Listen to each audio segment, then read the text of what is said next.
Hello everyone, welcome to a special Ask the Treksperts edition of Geeks Not Nerds, the podcast. I'm Captain Logan. And I'm Sarah. Today we decided to do this as a podcast instead of a regular Ask the Treksperts because there's every possibility this will last longer than we would figure people would want to watch us sitting in chairs talking about it. So we decided to do this as an audio podcast. We'll put it in our regular numbering system for the podcast. So if you want to, you can go to captainlogan.podomatic.com and download this and put it on any device you'd like to. That'll be there for a limited time. So, Sarah, today we're going to be talking about an article from comicbookresources.com written by Graham McMillan, and the article is called 10 Things to Hate About Star Trek: The Next Generation. Really? Are there that many? According to this guy, yes. According to this guy, he has 10 things that he specifically does not like about Star Trek: The Next Generation, and this spoiler alert. Ultimately, no, we're going to be reading the whole list to you, but this ultimately culminates into the idea that the Next Generation ruined the franchise. That it set things in motion to ultimately put Trek into the rut we have with Enterprise, and is what ultimately led to the necessity, he says, of J.J. Abrams' Star Trek. This, by the way, was sent to me by a viewer named, I think I'm pronouncing this correctly, Sack. And so thanks a lot to you for sending me this article. We thought it was really interesting, and we thought we would talk about it. So, Sarah, should we just jump right into it? Works for me. Okay, here we go. Sarah loves being on podcasts. Okay, here we go.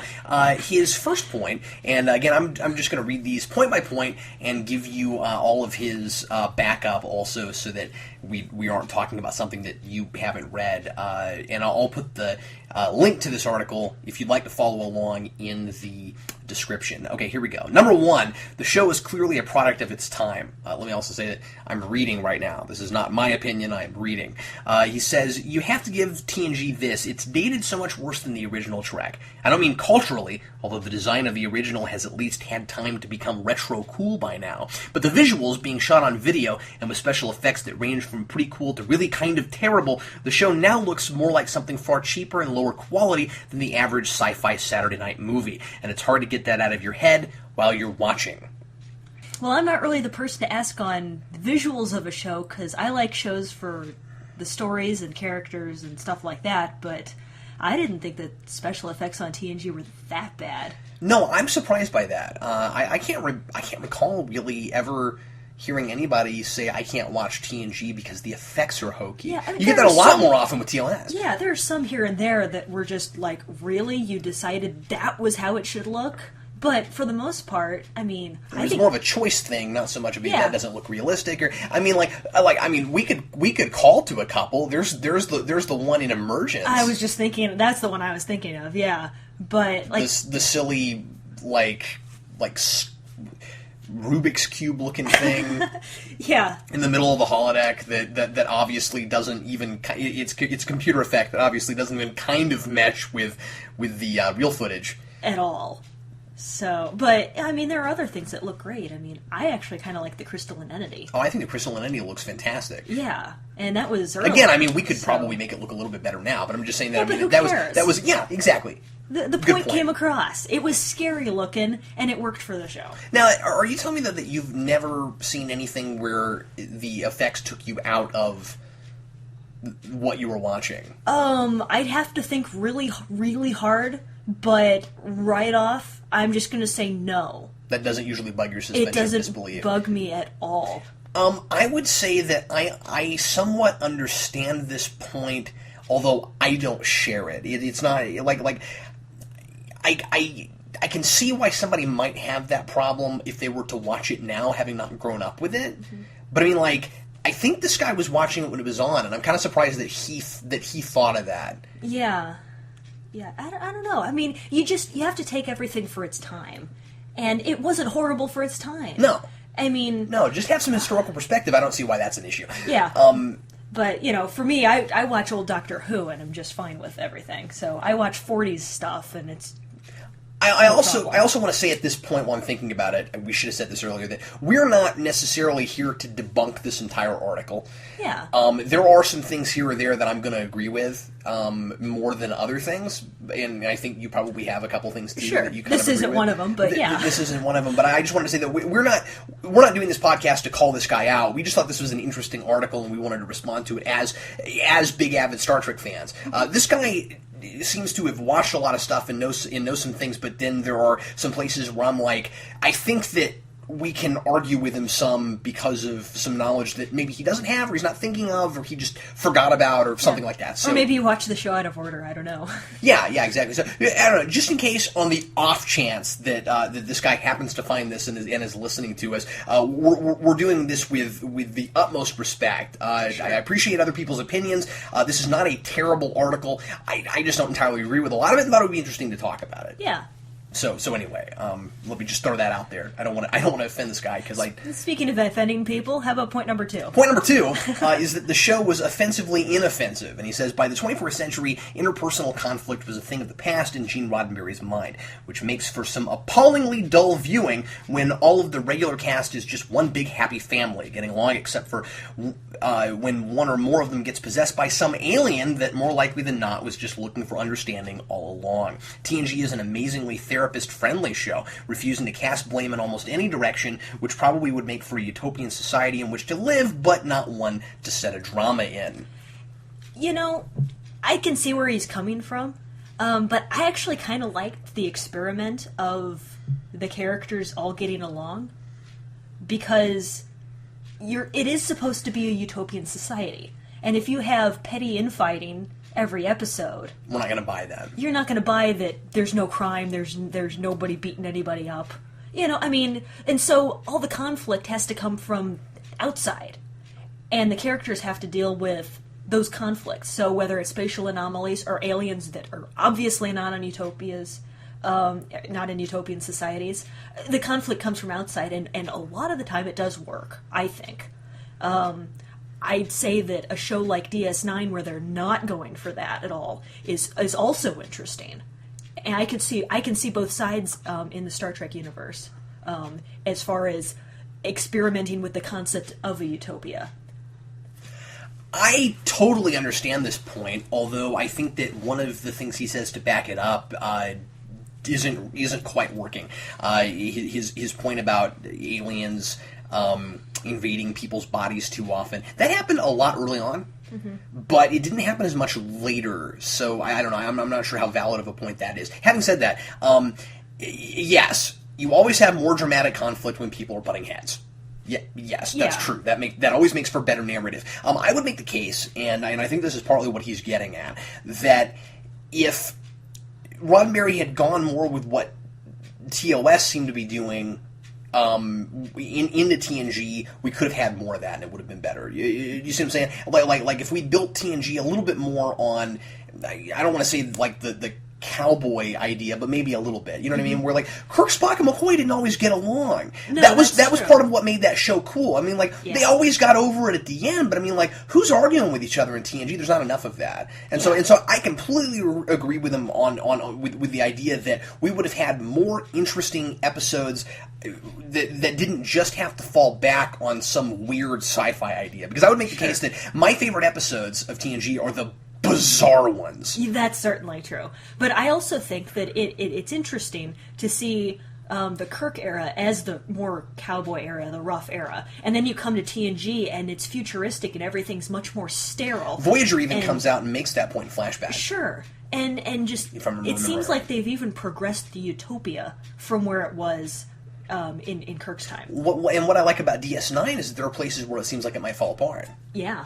You know, and I mean, like, I just think that TNG maybe could have explored that sooner than DS9 did. I don't know. I think it's cool to take a show where you explore one aspect of it, and then have another show, since you're having several shows. The question where though you is, explore the other end. What is there to explore, though? Do we need 7 seasons to explore this? You see, that would be the argument. Yeah, is I don't that know. But what is there to explore? But they're not exploring the utopia idea. They're just saying, now we are a utopia. This is what we wanted all along.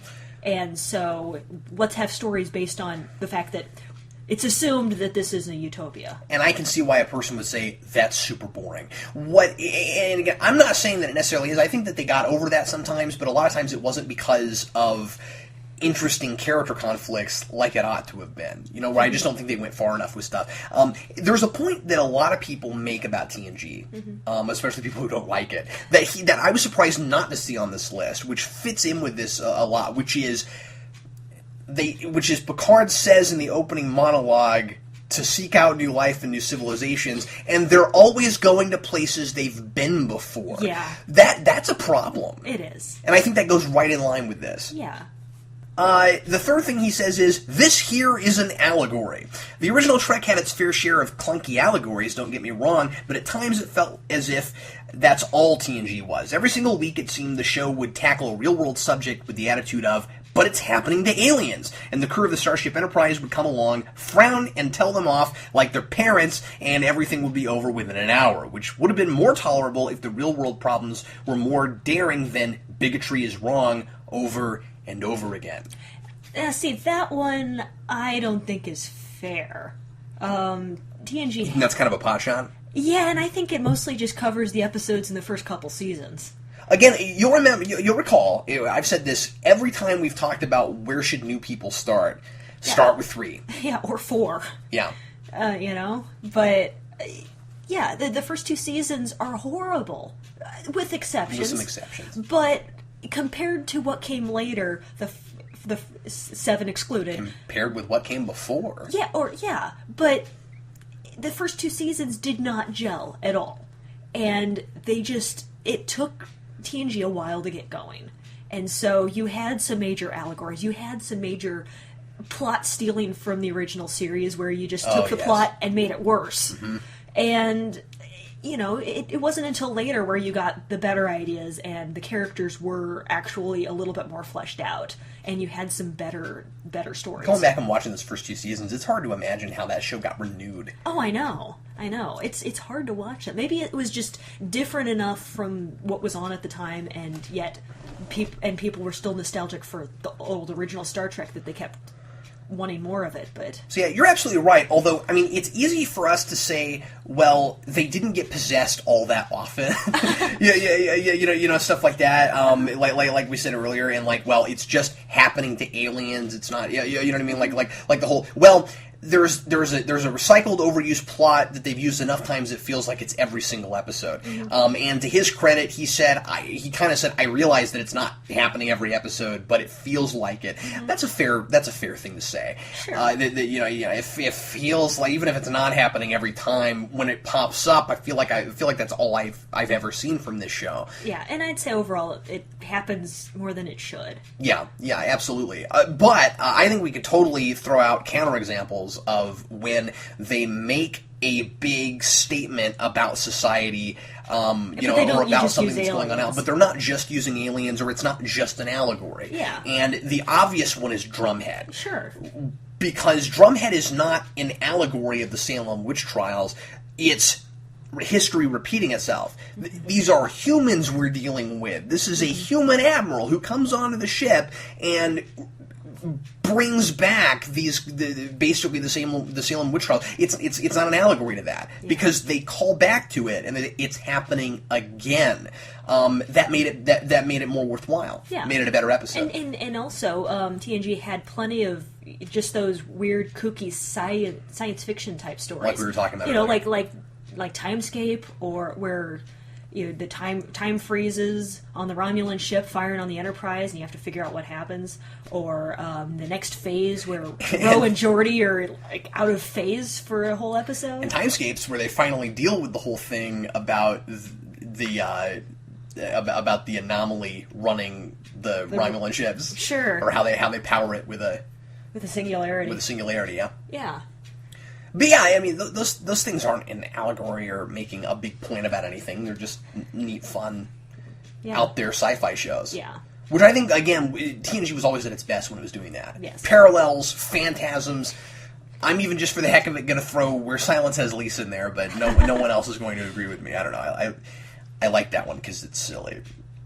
And then he says, and then he has another point about the show being offensively inoffensive. He says, for a show that was so strongly politically correct, it was also surprisingly timid. Remember when the original Trek made television history by having the first on-screen interracial kiss? Yeah, nothing like that in TNG. Also, after the multicultural original cast, the almost entirely Caucasian TNG crew seemed like a weird step backwards, especially considering one of the black actors played an alien, and the other spent most of his time keeping the engines running. And I'd say this is actually a fair criticism. Yeah, this is a good one. Yeah, this was late 80s, early 90s. Political correctness was running rampant. Mm-hmm. And you had a lot of stuff like this, where everyone was afraid of offending anybody. And so you had your token characters that had to be on the show, you needed... So that nobody could come out and say, oh, you're not being fair to the... Yeah, whether it was you a black can't play the person race or card, because look, there's a... Whatever, Mm-hmm. yeah. And so where if you go back to the original series, where they were daring, they put a Russian on the bridge, they put a black woman on the bridge, they had an alien on the bridge. I mean, just things like that. They had all sorts of different people, and not just because, oh, well, we need...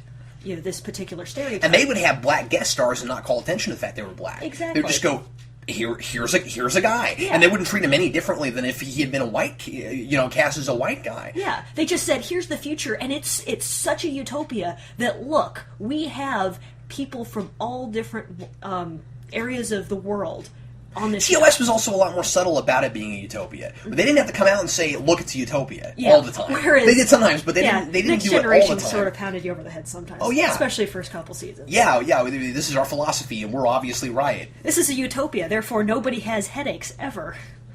Yeah, right. And the ship will clean itself. Yes. But, yeah. But I'd say in... the other series, like Deep Space Nine in particular, where they had gotten past that. They weren't worried about... I mean, you had the black captain, you had a lot of women in the show, and you had Bashir, who was British. I mean, you just kind of had a mix of people, and they didn't call attention to it. Yeah, and it seemed like that brought us back to the TOS thing where then, whenever we would have a new show, it would have a more diverse cast. Because we had a more diverse cast in Voyager than we did in TNG, and we also did even with Enterprise, I'd say. Yeah. So, I think that he's right that that's a problem with TNG, but I don't think it fuels his eventual point of... TNG, although I'm not sure he's saying that all of these things led up to TNG ruining Star Trek. But if he is thinking that, I don't think this was really something that, because they fixed that problem. Yeah. With later shows. I mean, there are definitely some places where Byrne and Braga and the rest of them figured out that something was a problem and they changed it. But not nearly enough, and we'll get there. Riker and Troi, science fiction's most passionless, unrequited love. I actually really like this one. Yeah, that's right. For all their supposed backstory of lovers torn apart by duty, recycled from Star Trek the Motion Picture, as I realized when I rewatched that the other night, what can I say? I'm on a Trek kick, and that's on Netflix. Watch instantly. Riker and Troi managed to keep their respective... flames hidden by having almost no chemistry on screen. I blame the actors for the most part, but at least Jonathan Frakes had an air of constant amusement about him during everything past the second season, so the writing has to be partially responsible as well. And I agree with him, except that I'd say the writing is mostly responsible. Yep, absolutely. I think this totally is a problem. I think they never took this far enough. Mm-hmm. I mean, like, if you didn't know from the beginning that Troi and Riker had a thing, like, you might even miss the subtle points where they... for the longest time realize that they had a thing, talk because about it. I started in the middle, I skipped around, and it was forever before I watched Farpoint, and all of a sudden, wait, they're supposed to, like, have a past? Really? Did they retcon that? What? Yeah, so I mean...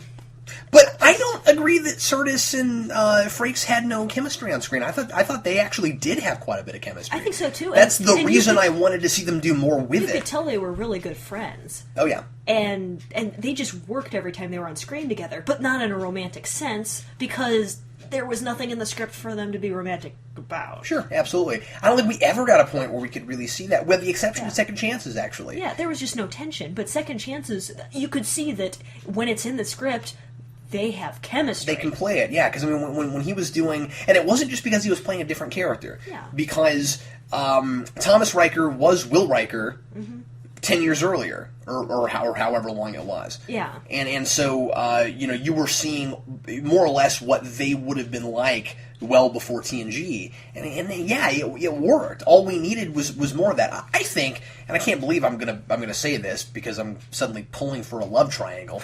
And if you've listened to Counting Crypto Freaks, you'll know how much I love those. But what they needed. And I guess I'm saying this mostly because of Peter David's book Imzadi, but which was awesome. Which was great, and Imzadi Triangle was better. Did you read Imzadi Triangle? I didn't read that one. That is that is a giant triangle between Troi, Riker, and Worf, and I think that was Peter David going, This had potential. Why didn't we do it? And this is where I say that TNG oftentimes wouldn't go far enough, where they'd have a good idea and then they just blow it quick for something a lot less interesting. Yeah. Which is sad. And I mean, like I know I always say TNG is my favorite series and I love Star Trek, but I mean I have to be fair about it. This is a problem. I don't remember which episode it was, but I mean they killed it.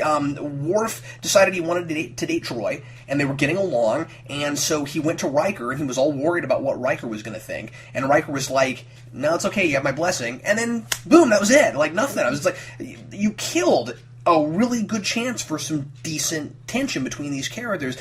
I think just because the series Bible says these people can't have arguments. Yeah. Which, in that sort of situation... Well, although, I was going to say, in that sort of situation, it maybe doesn't make sense, but you don't see Troi and Riker romantically interested in each other for, I don't know, what is that, 5 years? Yeah. And then suddenly Worf starts dating her. It wouldn't make sense for Riker to suddenly be interested again. Yeah, I suppose so, but that doesn't make it interesting. No, it doesn't, but it was already uninteresting. Okay, his next point is almost everything about Data. I know, this is like saying that I hate Santa Claus, but Data never really did anything for me beyond provide deus ex machinas and annoy me. We'd seen the what does it mean to be human thing before with Spock, and weirdly enough, again with the Ilea probe in the motion picture, and Brent Spiner's portrayal shifted from naive to oddly smug somewhere during the show's run, making him all the more irritating. Yeah, well, I'm not the biggest fan of Data, but I'm not sure I'd say that he's one of those things that makes TNG awful. No, I don't think so Data either. had good episodes. I think he was overused, especially in the films, but there were a lot of episodes where they really explored whether or not he could be considered a sentient life form. And I thought those were interesting. This is not a bad point in that Data is inconsistent. But yeah, like you said, it's not a point in the slot of TNG failed. I think that Data had more good episodes than he had bad episodes. I think that that a lot of the really good episodes in TNG are Data episodes. And I would say that the biggest problem I have with this point, the thing that really doesn't make sense to me, is comparing him that closely to Spock. Now, Data and Spock obviously are fulfilling the same kind of role in each respective series.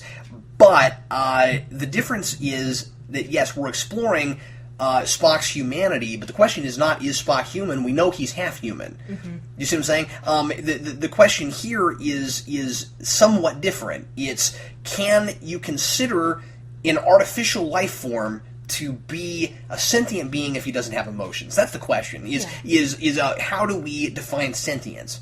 And the answer is, it's really hard. So so the whole thing is, well, Data doesn't have emotions, but does that mean that he's not sentient? Of course, the show always seems to come down on yes he is, and in some subtle way, he also does have wants and desires and emotions. He just hasn't figured that out yet. That seems to be where it goes most of the time. I think that's really interesting. I also think that it comes out of a major science fiction tradition of artificial beings and whether or not we can consider them alive. It's an Asimov thing. So I think to say that he's just a ripoff of Spock is not quite fair. No, I mean, yeah, he's certainly fulfilling the same role or a similar role, but there's so much more to be said when you take it from this angle. He's a different character entirely. I would make the case that it's maybe not true that you must have that character in every show. Yeah. And I think that's a problem that the shows have later, but I don't think this caused it. DS9 has that character somewhat with Odo. You know, I mean, people will say that in kind of a different sort of way, but it kind of has that. Voyager had 3 of them. Yeah. Because I could see you saying that Tuvok is too much like Spock. Yeah. Where they're like, Vulcan, well, we gotta have the Vulcan on the show, and they can't think of any newer things to do with them than what they did with Spock. But then 7 of 9 kind of has that, and then the Doctor kind of has that. Yeah. And so you got lots of people exploring, am I human, am I not, that sort of thing. And sometimes it worked, and sometimes it didn't. Yeah. And then you get to Enterprise, and T'Pol is just a female Spock that made a lot less sense. Who was an illogical Vulcan for the most part. Yeah, because that's the thing we hadn't explored yet. Druggy Vulcans. Anyway, so I'm just saying that I think it's a fair criticism that there were problems with Data, but I'm not sure that it was that he was too much like Spock. Well, and I think you could say that there were problems with every character in TNG. I'm not sure you have to just single out Data. I think he was the most inconsistent, though. Although, I mean, Besides, Picard has his thing, but Picard with children, or Worf just what is a Klingon? Or Wesley Crusher. You look at Worf first season versus Worf 7th season DS9, that's not the same character. No, it isn't. I mean, as opposed to Data, where, okay, he's a lot more childlike and naive the first couple seasons, and he has a grip on his character later, but he's still, pretty much the same person. See, I don't agree with that. I think it was pretty inconsistent, because early on, they couldn't decide if he had emotions or not.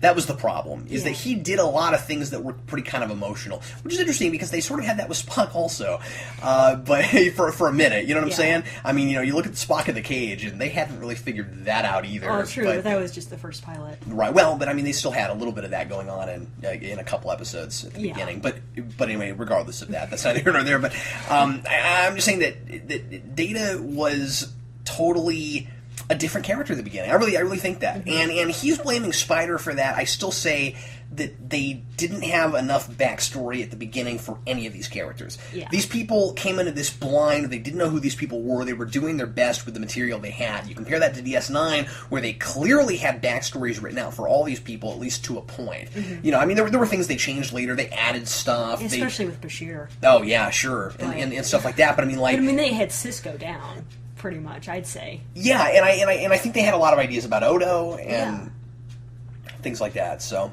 and it's interesting, by the way, to look at the special features in DS9 to figure out what they had figured out and what they hadn't, because it gets really interesting. Especially when you look at Odo with the Dominion and stuff, where it was like, well, we didn't know that he was a founder, but then it all matched up. Yeah. It gets really interesting. That's cool. I'll have to watch those. Where they find places, they find ways to, connect the dots where they could have said that we had this idea the whole time and you would have believed them. Sure. It was smart writing. That's cool.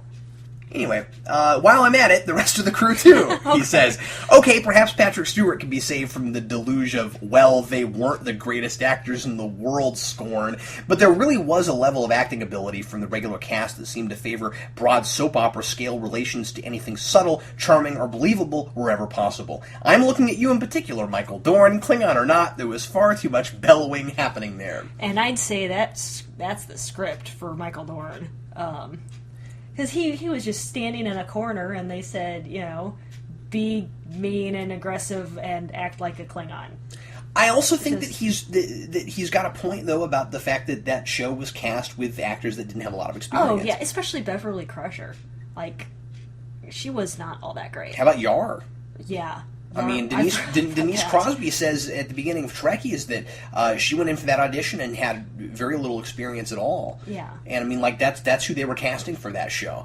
So I mean, like, you can't say that it's entirely Dorn's fault for for how maybe silly you could say Worf seemed like early on, but I mean, he certainly obviously grew as an actor as time went on. I mean, you see that again, the difference between him from TNG to DS9, but I mean, like, even Worf season 5 DS9 versus Worf season 7 is a little different. Yeah, that's true. He really did grow as an actor, and Troi wasn't good until the movies, really. I don't think she was good until First Contact. Yeah. But I think she was a much better actress in the movies. And then early on, she just really had... Her Voyager appearances are great. Yeah, they were. But I'd say that, besides Patrick Stewart, I'd say Jonathan Frakes was good. Frakes was the... Well, I see Spiner was also, and he also grew as time went on too. Mm-hmm. But I would say that besides Spiner, Frakes was the only one who could act up to Stewart. Yeah, I always just thought love that guy. And I think part of the reason that it's easy for people to look at TNG and say those actors are really awful is because they were all acting with Patrick Stewart. Yeah. I mean, he was really the one who really knew what he was doing from the outset. Yeah. And I don't think that you can underestimate how important he was to the entire franchise. I mean, if you didn't have Patrick Stewart in TNG, you would not have had more series after that. Yeah. I think. Yeah. And I mean, I don't know. There's disputes about that. I mean, there's people who will say, well, no, after Best of Both Worlds, they could have taken Picard out like they had talked about maybe doing and replaced him with Riker. And but I think you had to have him at the beginning at least, to get the ball rolling. Yeah. Yeah. One thing I would add to this list, just off the top of my head. No, there's probably something you would take out and replace it with, right? Yes. Okay. My thing of why TNG is awful. Probably my one thing. Yeah. Or the thing that's really awful about it. British people are not French.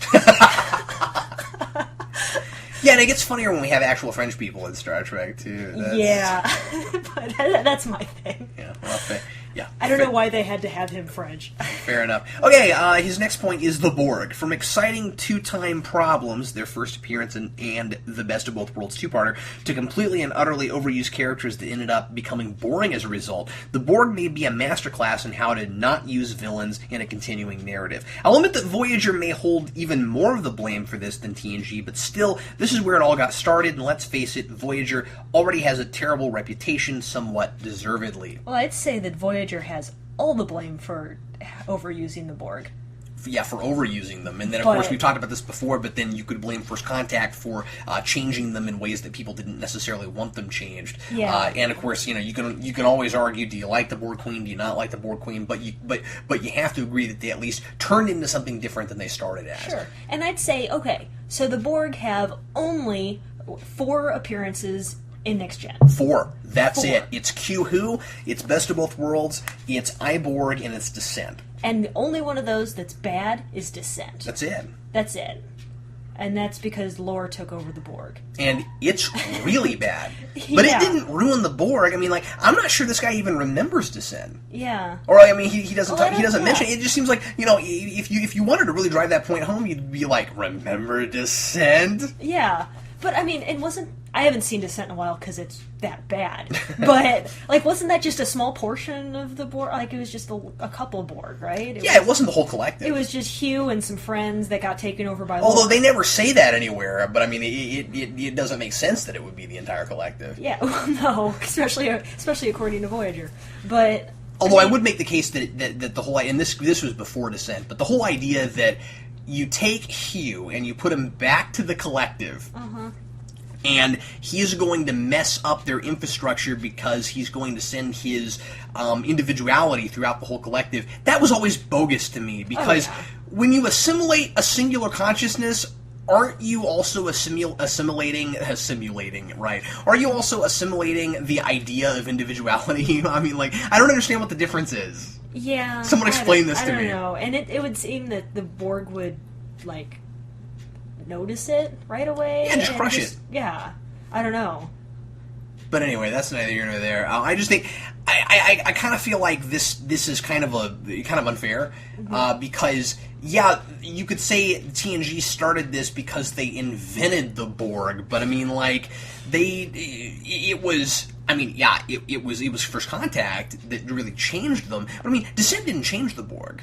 No, it was just a bad episode. Yeah, I mean, as far as I can tell, they would have gone right back to normal at the end of that. Yeah. Well, they did. You look at First Contact, they're back to normal, except we find out they have a queen, but apparently they always did. Yeah.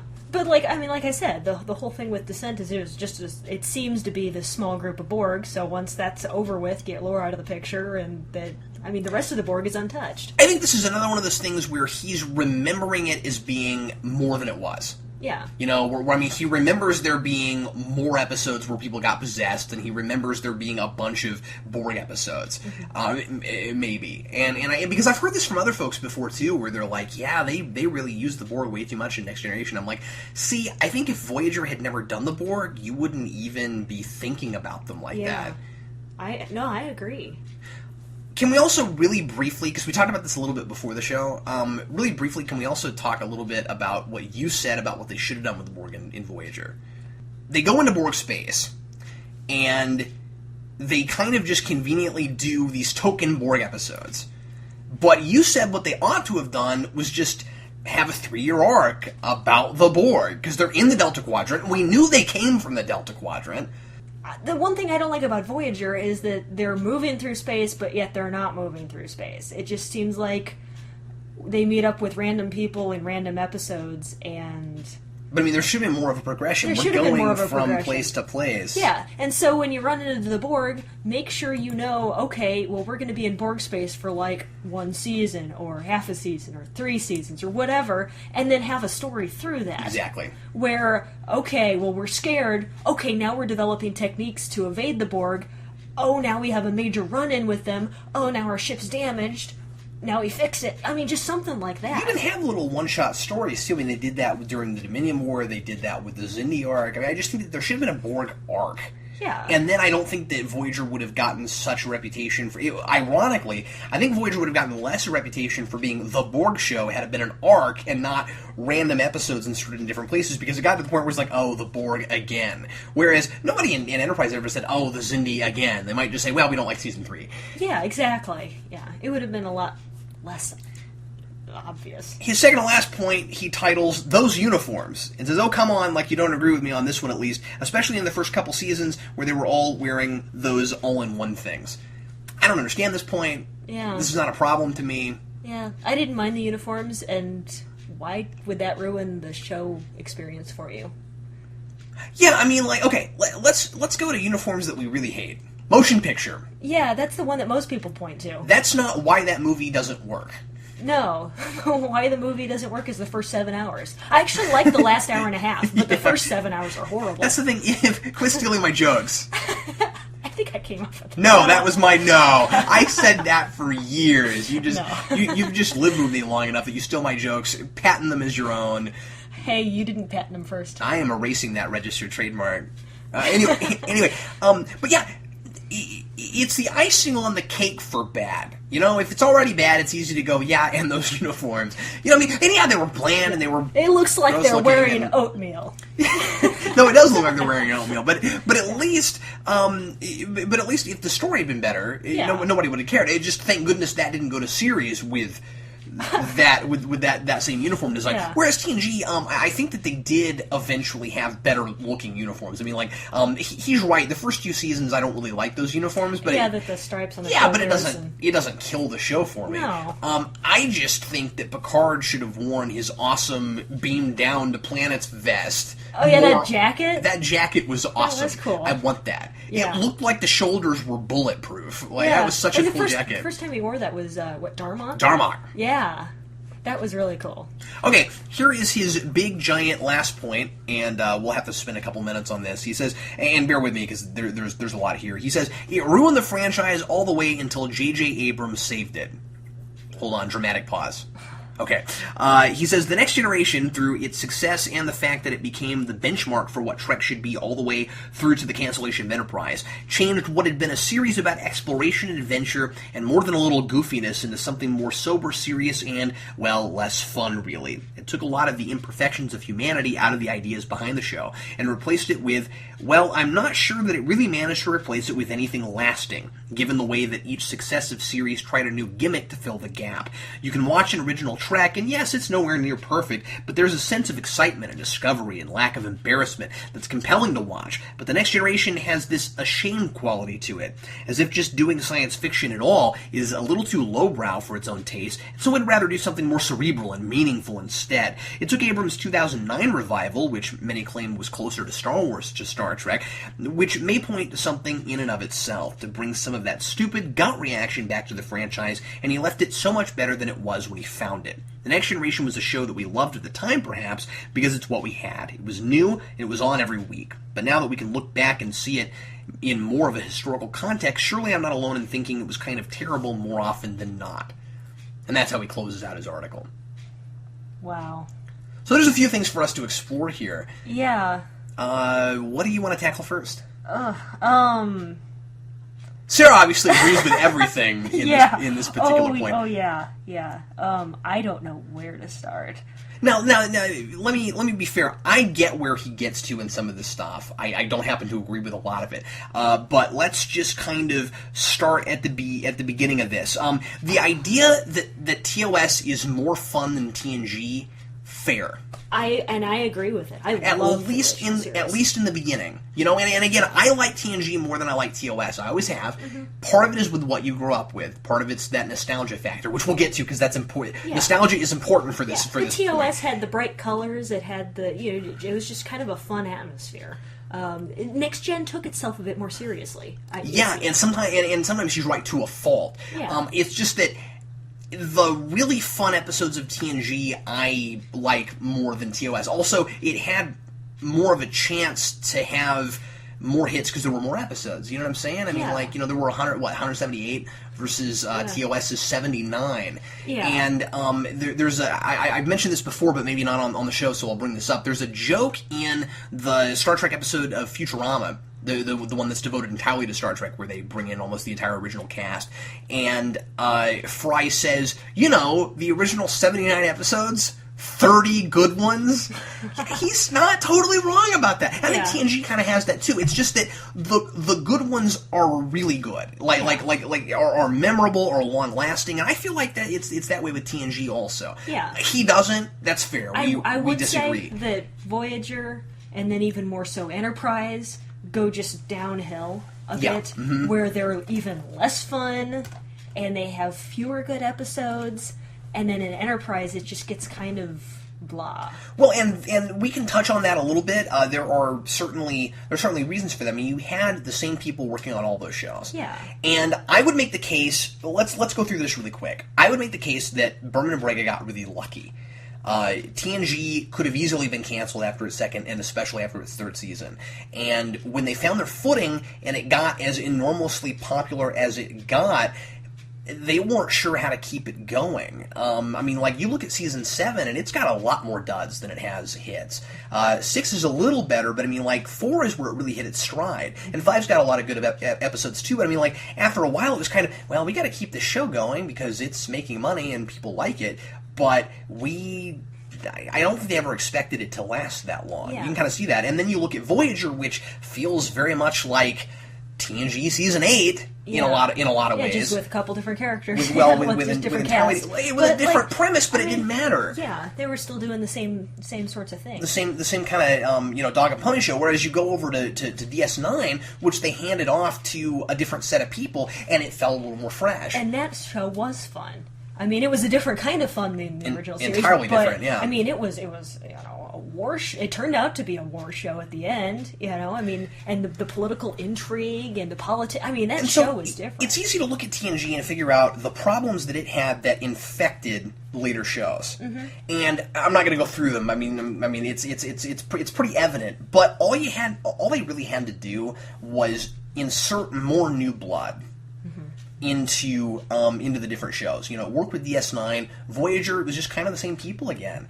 And Michael Piller helped, but even still, he had some script problems also. there were some ideas he had that I didn't really like his. I'm with Debris on this. I didn't really like his stance on what a utopia is and it ought to be, and what perfection is and things like that. But regardless of all that, nothing saved Enterprise because it got canceled, but if anything was going to, it would have been adding Manny Coto by the third season, and he became the complete showrunner for season 4, and guess what? It felt like a fresh show again. It felt like an entirely, not again, for the first time. Yeah. It felt like this totally new thing. I just feel like if Voyager had started that way, maybe it would have gone a different direction. Yeah, maybe the franchise wouldn't have needed any revitalization.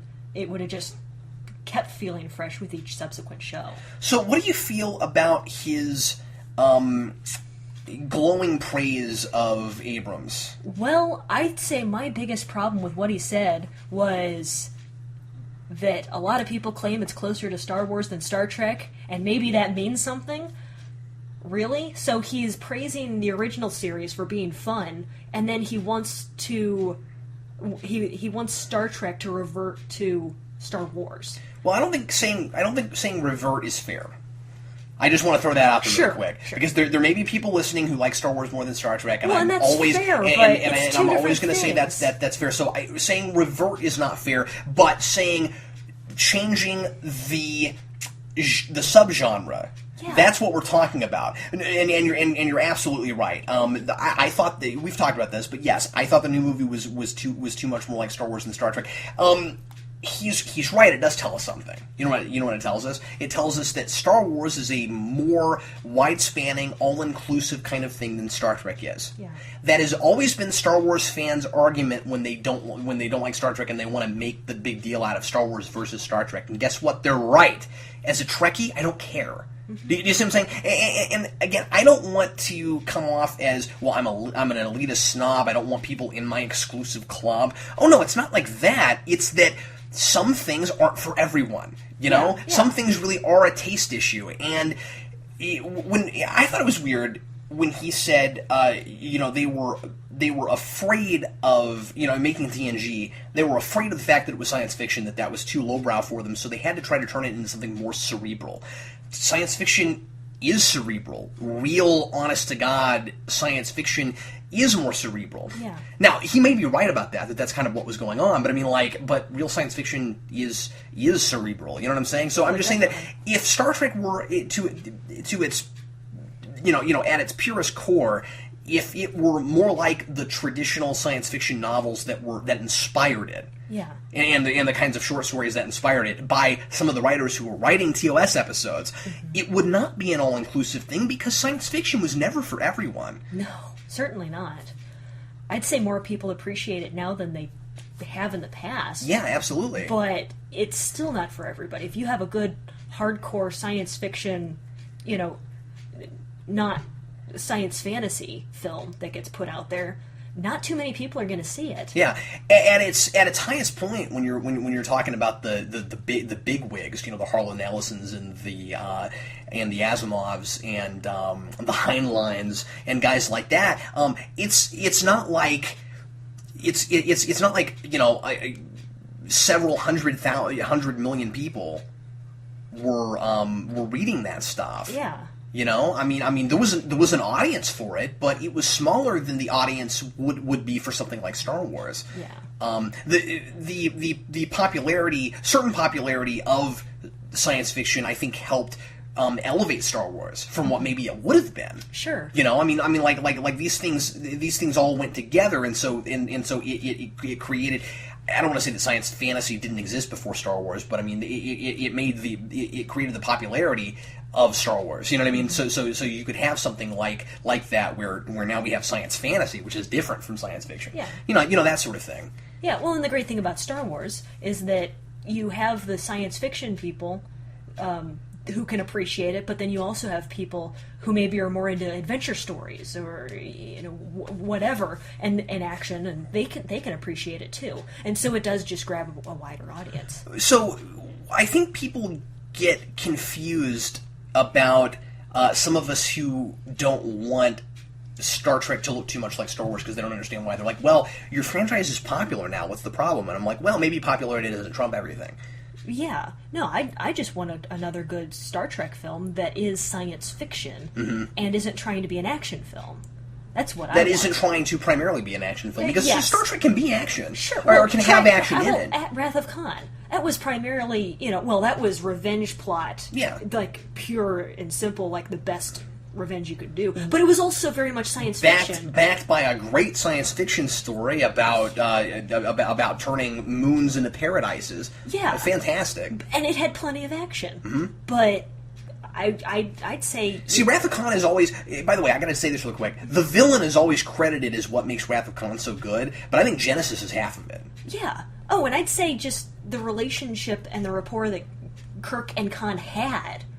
I mean, just by substituting Khan with another random villain isn't going to make you a good movie. Mm-hmm.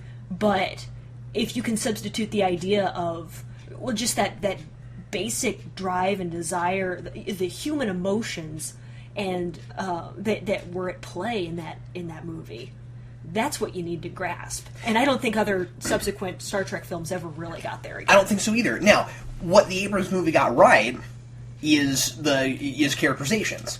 They got relationships right. Yeah. And people pointed that all the time. Well, I don't care about science fiction, but I like the relationships. Oh, yeah, that's fine, but you can have both. You had that in Wrath of Khan, you can have that with this, and you had that with a lot of TOS episodes. So, all I'm saying is his idea. I'm sorry.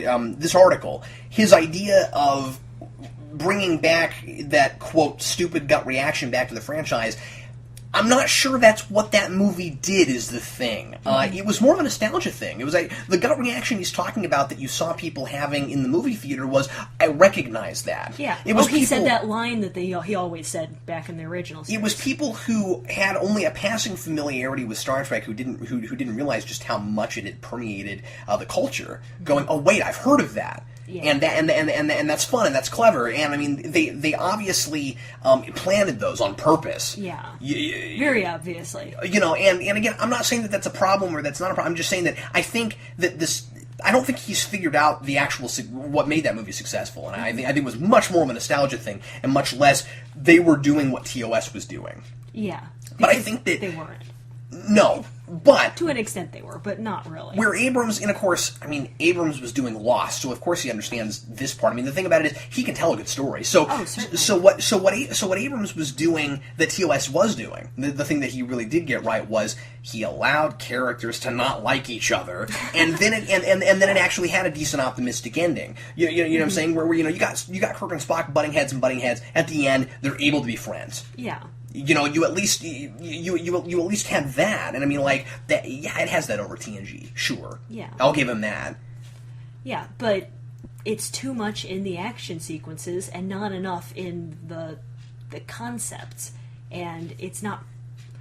There's not enough thinking that goes on when you're watching this film. Yeah, that's what I say. It's exactly. a ride, and it's a good ride, but. Yeah, it's a truly fun movie. I just all I've ever said is I'm not sure it's the best thing to build a foundation for a whole franchise on. Sure, and I'm looking for the second film to tell us which direction this goes. Maybe the first film was to pull in the widest audience possible, and then show them what Star Trek is. But I'm not sure we can be that optimistic. Yeah, I don't know. It could go either way. And again, not everybody's gonna agree with us, and that's fair. We're just saying. I mean, it's not always about popularity. Yeah. I just don't think it's fair to say, well, it's good again because it made money. Yeah. Well, because if that were the only thing that mattered, everything would look the same. You'd find the one thing, this film makes the most money every year, so everything tries to be that film. Absolutely. And so then you don't go to the theater as much because there's only one film being made every year, or one kind of film. So you want something for everybody, and what we want is Star Trek. There you go. We're coming up on an hour. Do you have any final thoughts? I think there are some things that I agree with in this list, but overall, I don't think TNG was that bad. It had its problems, but it was a good show. It wasn't. I don't think it was as good as the original. It had some really good episodes in it, but I'd say it slides right underneath it for me. I think that the success of TNG is all about what you're watching it for. Yeah. And I think that it fails in a lot of ways, but I love Patrick Stewart and I love Captain Picard as a character, and that never let me down. I mean, even Patrick Stewart in bad episodes is still Patrick Stewart. He could take the worst script and make his lines sound awesome. And so you're never going to make me hate TNG because I always have that. Having said that, he makes some valid points. I think that he could have argued the idea of TNG ultimately leading to the downfall of the franchise better. I mean, I think that you could make that argument. Mm-hmm. I think there are other things you can say, specifically production things about what Berman and Brega's ideas were for what the franchise ought to be versus what fans wanted and versus what the original mantra was for the original series. I'm not saying that it should have been TOS over and over and over again. Actually, what I'm saying is that TOS was something we'd never seen before. And that's what it needed to be. DS9 was in some ways something we hadn't seen before. It seems like the success of a Trek series seemed to really, boil down to that. Guess what? The Borg, kind of a new different thing. What saved the show? Best of both worlds. Yeah. Well, there you go. You felt fresh again. I think the thing is with each of the different series, original series, next gen, and beyond, they each had their own new and exciting different thing, and they each had their own new and exciting different feel.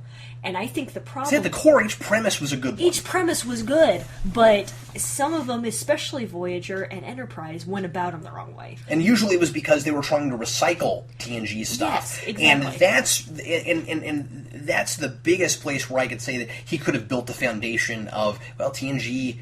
in a roundabout way, led to the downfall of Star Trek before it got popular again. Yeah. Because people just kept trying to recycle that instead of trying new things, which is what DS9 was doing. Sure, and DS9 was successful, and it was a good show. I mean, it has its problems too. We haven't talked about that. I know we're kind of acting like DS9 is the best thing Star Trek ever did. It's not. I don't even think that. It is good. Yeah, I'm just saying that it certainly was more original. Yeah. In a lot of ways than. Yeah. Well, I mean, it's a space show, but you don't go anywhere. You're just on a station, and it's really interesting. Well, thanks everybody for listening to this Ask the Treksperts edition of Geeks Not Nerds, the podcast. And Vince and I will be with you in a couple weeks for a new podcast, unless some other special podcast comes up before that. I'm not sure where this is happening in the lineup, and we've got some other things planned, so bear with us there. But anyway, thanks again for listening to us. Sorry this went a little bit long. We knew it probably would, and that's why we made this a podcast instead of a regular episode. And we'll have another Ask the Treksperts for you in a couple weeks. I'm Captain Logan. And I'm Sarah. And see you next time.